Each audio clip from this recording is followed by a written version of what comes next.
Am I the asshole for saying that I'm a recovering alcoholic? On mobile, so I apologize for the formatting if it's weird.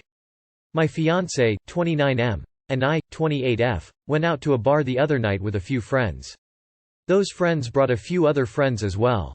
We were cool with that and excited to meet them. One of the new friends asked me why I wasn't drinking with everyone else. This guy bought a round of shots for everyone, including me, but I just said, "Thank you, but I'm actually a recovering alcoholic. Want to stay sober?" Before he could reply, one of my friends butt in with, "Since when?" She didn't say that with any kind of malice, she genuinely sounded curious and concerned. I think she was kind of hurt that she never knew about any sort of drinking problems I might have had. I explained the following, but the explanation they got was a bit briefer. Back in 2017, I went through a harsh breakup with an abusive partner. The day after the breakup, my granddad, who I was very close with, passed away, and I lost my job because of a car accident. I was angry, so I started drinking a lot. I decided that life was just easier to deal with if I stayed drunk. While it wasn't about the alcohol, I still drink on occasion, but it's so rare that I wouldn't even say I'm a social drinker. I'll have a rare glass of wine, but that's it. The hard drinking went on for 6 months before I realized I needed to stop. The guy then called me an asshole and said it's sick of me to use a legitimate disease for pity, and said I wouldn't go to a bar if I actually were a recovering alcoholic. I believe you don't need to drink to have fun, but I guess he disagrees. He didn't say anything to indicate that he or anyone he knows has a bad history with substance abuse of any kind, so I don't really know where this rage came from. I didn't argue with him because when I get sucked into a conflict like this, I tend to shut down the verbal part of myself so I don't make things worse. After he said what he needed to, I just said I was sorry for upsetting him, went to my fiancé and asked if he was ready to leave. After we left, my fiancé said I didn't do anything wrong. While I don't think I'm technically a recovering alcoholic, I don't know a better way to put it in a short and brief statement. I had a really bad and unhealthy relationship with alcohol. I'm aware of it, and have bettered that part of myself. I don't let it ruin everyone else's fun though. Having a drink here and there doesn't give me an urge to keep drinking. It's only if I'm drinking with the intent of getting drunk that it becomes an issue, so I simply just don't do that. I haven't had any problems with it since, until this. So, because I guess I'm not actually a recovering alcoholic, am I the asshole for saying I am? Update. My fiancé and I have been talking to our friends since this happened. It seems like everyone is in agreement that I handled the situation well by not engaging in his need to fight me about this. We've all agreed that you guys in the comments are right about how I turned the drink down to begin with. I'm learning that I need to learn that not everything requires an in-depth explanation and not everyone deserves one. So, from now on, I'm going to do my best to just say, "No thank you. I don't drink," and leave it at that. Also, the mutual friend who brought him along told him that he needs to apologize for how he acted. He refuses to. So, I specifically asked my friends to please don't leave me alone if he's around, just so we can avoid any fights in the future.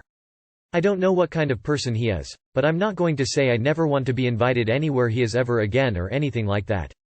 Bygones and all that. Thank you all for your responses. I'm learning some new stuff from you guys. Red heart. Not the asshole just because you've not been to meetings and got the chips. It doesn't mean you're not an alcoholic. You know yourself, and if you know that you've got issues with alcohol, that's all there is to it. Guy in bar handing out shots doesn't get to decide who is and who isn't an alcoholic. Not the asshole who sets the definition of recovering alcoholic. Sure, there are degrees of alcoholism. That doesn't mean you lied about having an alcohol problem. I'm glad you are recovering and your friends should be too.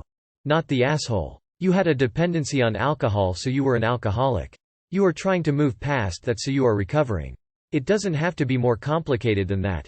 Not the asshole. You are recovering from issues with alcohol, and people recovering from serious alcoholism are allowed to go to bars too if they're in a state where they are able to handle it. Not the asshole. And for the record, most recovering alcoholics can go to bars and not drink. It's what the recovery part is all about. Am I the asshole for refusing to let my cousin move into my guest house?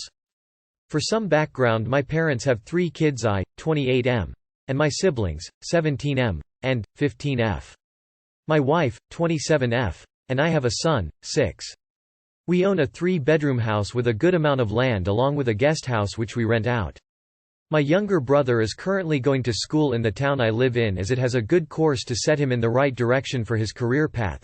He is currently living with us as my parents' house is an hour's drive from the school and we had an extra bedroom.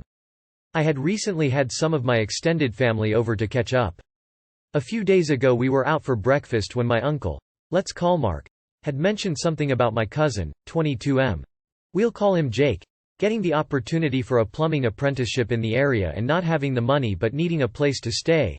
Mark suggested Jake staying in the guest house. I reminded Mark the guest house currently was being rented. Mark said I stop renting to the people who live there and let Jake stay instead, but I explained I can't kick the couple who lives there out just so my cousin can live there rent-free. That's when my Aunt Sarah chimes in and suggests my brother shares a room with my son and Jake stays in brother's old room. I told them I wasn't going to make my brother and son share a room just so my cousin who got kicked out of college could move in.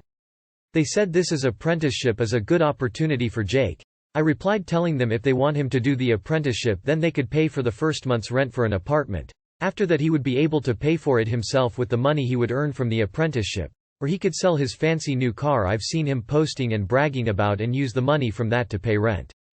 They told me I'm being selfish and need grow up. After that I had enough and got up, paid my part of the bill and left. Later that day I got a text from my aunt saying how I behaved poorly and that after I left everyone agreed I was being selfish along with multiple other messages and missed calls telling me I need to grow up and accept that Jake will be moving in with me. My cousin also messaged and called me childish. I also got a message from my sister saying the rest of the family is on my side and Sarah and Mark were wrong for putting me in that position at breakfast and left shortly after I did. After that I sent the following message to my aunt, uncle and cousin.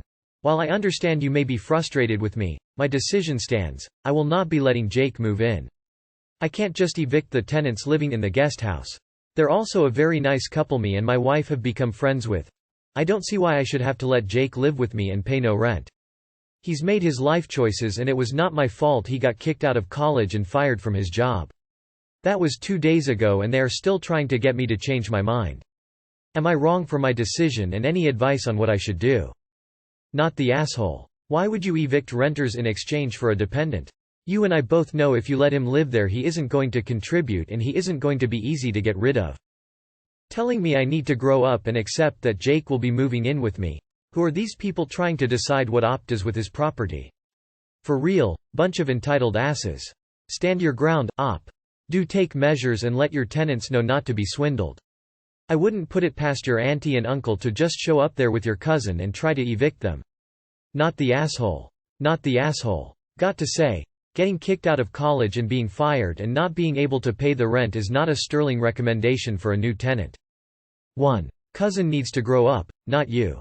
2. That whole family is acting very entitled.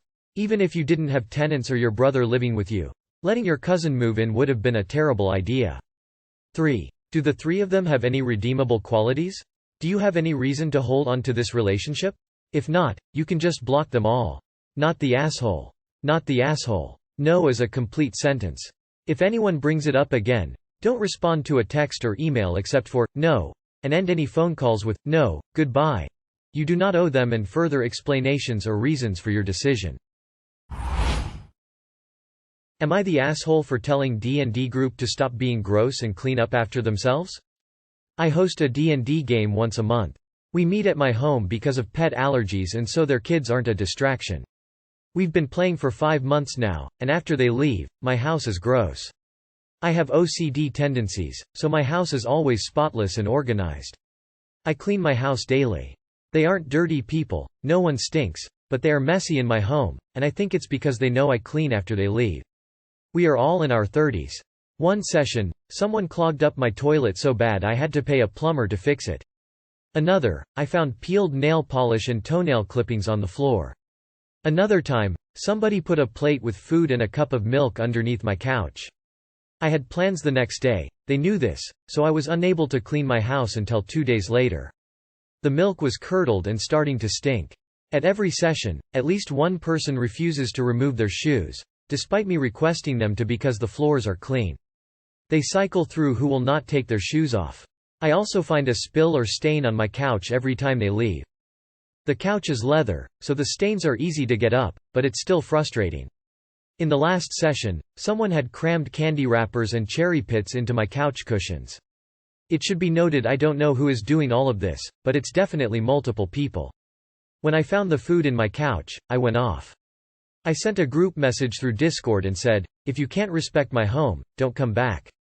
I called out all the disgusting behavior, from the toilet, to the trash everywhere except the trash can. I said I am not your mother and you are all adults. The DM replied first and said I was being harsh because everybody is having fun, and it's a party. And cleaning up after the party is part of being the host. The DM also excused the leftover food under and in my couch by saying that the players find it distracting when they get up to toss out trash. After this, a few players agreed with DM, and one mentioned that they don't bother cleaning up because they know I do it anyway. One of the shoe wearers said, "That's why I don't take off my shoes. You're going to clean, so why should I remove my shoes?" I told them it's a sign of respect and that if they cleaned up after themselves and removed their shoes, I wouldn't have to clean as much. One player agreed with me, but she was ignored. The DM and most players think AITA for my response and not knowing my role as host. I said having a little cleanup is understandable, like doing the dishes and wiping off counters and tables, but having to pull food out of my couch cushions or pick up toenail clippings is not part of standard party cleanup and is gross. Just because I know this will be a question, there are men, women, and couples in our group of about 10 people. That said, the party is frustrated with me, and for the most part, a good portion of them have claimed AITA. I don't think I am, but I have to ask with 6+ people saying I am, including the DM. Not the asshole being a good guest is more important than being a good host. These people are not being good guests. If they think this behavior is acceptable, let them host, or let it rotate. You are getting used because you have a place to meet, and your willingness to tolerate their behavior. What you have described is beyond messy, it is malicious. Not the asshole. What you are talking about is simple manners. I am a D&D player myself, and I've never had a group as rude and entitled as yours is. They are guests in your home and, as such, they should treat it with respect. Can't come to your house anymore. At the very least, everyone should host. They know how much work it is to clean up after a large gathering, and they want you to do it. Not the asshole. Not the asshole. Stop hosting. Not the asshole. No D&D is better than bad D&D. If it's this much trouble for them to respect your house, it's not worth having them there. Quit the group and let them scramble to find a different spot. Am I the asshole for telling my coworker her comments were racist in a team meeting? I, 30 SF, biracial. Coworker, A, is 20 SF, white. Recently there was an issue with an employee who spoke to a customer who said he was happy he got to speak with an American, and not an illegal. The employee on the recorded line agreed with him and made jokes for an hour. The employee was terminated and told his friends at work what happened, so word got around. The company I work for is big on diversity and inclusion, so we had voluntary team meetings to talk. They offered any volunteer to speak on how they've dealt with any form of discrimination and to discuss how they felt at our company and if we need better practices in place. One county worker, P, 30 SM Black, has become a good friend and we've discussed how we both grew up in predominantly white spaces in small towns, less than 1K, in red states, areas. In the meeting, P spoke about how he felt at prior jobs, his experiences, how he's been treated, and how he felt here. When finished, he said, OP has a good perspective since she grew up similarly, but had different reactions from people as a WOC. I didn't expect to be called on, but I decided to share. I spoke up when I finished. OP, that's a great story and all. But you have zero right to comment on this since you're white and have only ever known privilege.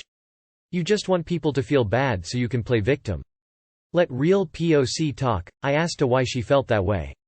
She said it's clear I was white because of my name and voice, that I was just trying to get pitied and play a race card that I didn't have.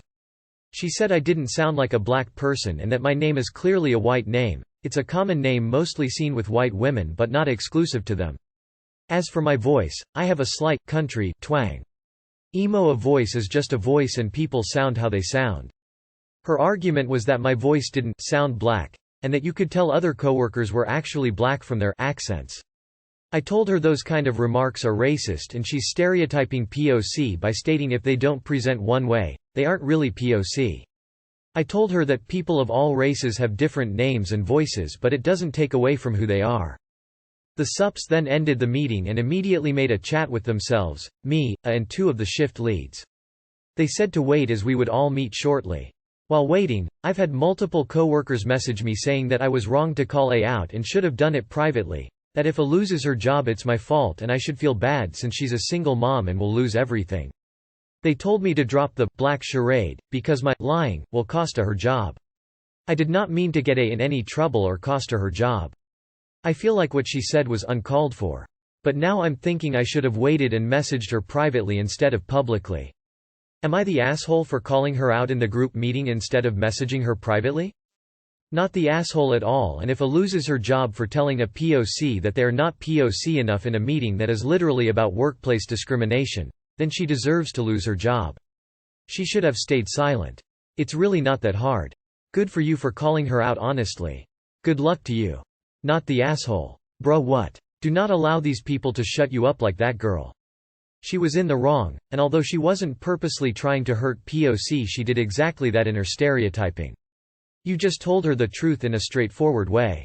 If she gets fired, 1. Not your fault. 2. She should think about that before she tries to minimize the experience of other people that she wouldn't understand because she is literally white. 3.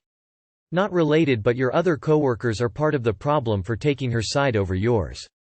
Her being a single mother has nothing to do with the fact that she was wrong in what she said.